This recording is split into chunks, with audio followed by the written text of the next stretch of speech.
வணக்கம். இன்றைக்கி நம்ம பார்க்க போகிற சமையல் ஒரு அருமையான சட்னி தான் பார்க்க போகிறோம். ரொம்ப சிம்பிளாக இருக்கும். நல்லா இட்லி, தோசை, சப்பாத்திக்கெலாம் கூட தொட்டு சாப்பிட்லாம். காரசாரமாக இருக்கும். வாங்க எப்படி செய்யலாங்கிறத பார்க்கலாம். 2 டேபிள் ஸ்பூன் அளவுக்கு எண்ணெய் விட்டுக்கலாம்.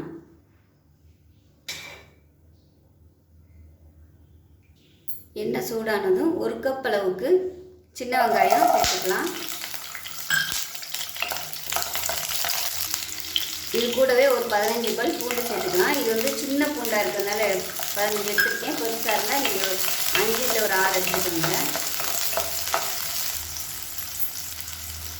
இப்போ வெங்காயமும் பூண்டும் நல்லா வதங்கிடுச்சு. இந்த வெங்காயத்தோட தோல் வந்து நல்லா ப்ரௌன் கலரில் வர அளவுக்கு நல்லா வதக்கணும். அப்போ தான் நல்லாயிருக்கும். இதில் வந்து 15லேருந்து ஒரு 20 வரைக்கும் வரமிளகாய் சேர்த்துக்கலாம்.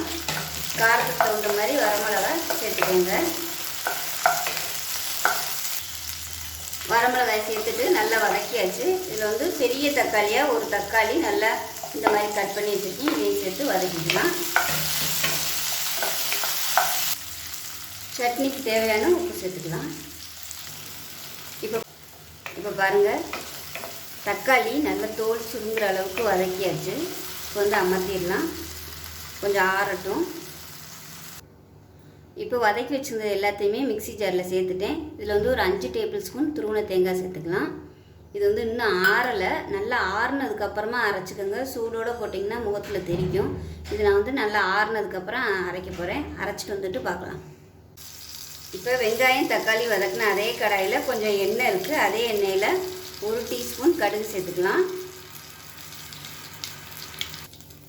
1 டீஸ்பூன் உளுந்து சேர்த்துக்கலாம். கருவேப்பிலை கொஞ்சமாக சேர்த்துக்கலாம். 2 சின்ன வெங்காயம் பொடியாக நறுக்குனதை சேர்த்து வதக்கிக்கலாம்.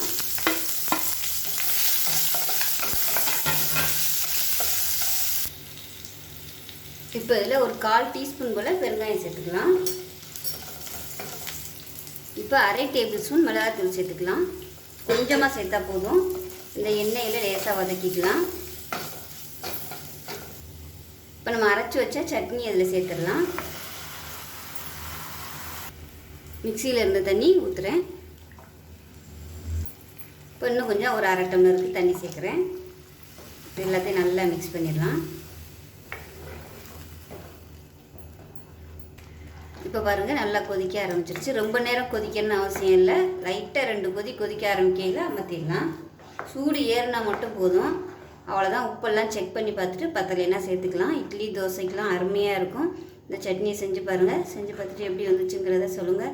வீடியோ பிடிச்சிச்சுன்னா லைக் பண்ணுங்கள், கமெண்ட் பண்ணுங்கள், சேனலை சப்ஸ்கிரைப் பண்ணுங்கள், பக்கத்தில் உள்ள பெல் பட்டனையும் ப்ரெஸ் பண்ணுங்கள். நன்றி.